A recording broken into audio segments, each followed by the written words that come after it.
It started a few years ago, actually. I was researching a book on curries, and I knew Queen Victoria loved eating curries, and she had some Indian servants who cooked these for her.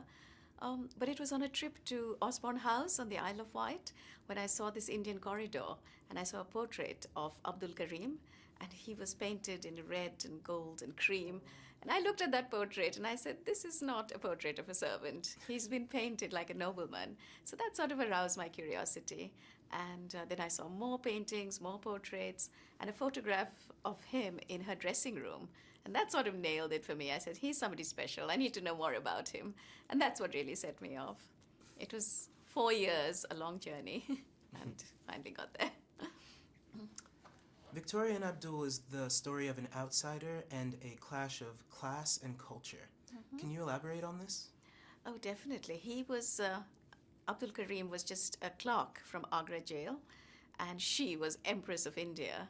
This is a story about two people from two different sides of the spectre. They have nothing in common, they're different countries, no common language, but somewhere they come together and they form a special bond. And I think that's the bond of friendship, which really doesn't recognize barriers. And to me, at the heart of this story, at the heart of this big saga and all the drama that goes on, is this story of friendship that cuts across all these race and class barriers. How do you feel about seeing your book turned into a movie? Well, that's grand, isn't it? Especially when you have a team like this doing it. Dame Judi Dench playing Victoria, Stephen Frears directing, Ali Fazl is great as Abdul Karim. He really came to life. I could see the whole thing come to life, so it was wonderful. And what was the response like in India when your book was published? Oh, it was a huge response. It was a bestseller for months because it's such a different story. Nobody knew about him. Nobody knew about him in Agra, in his hometown.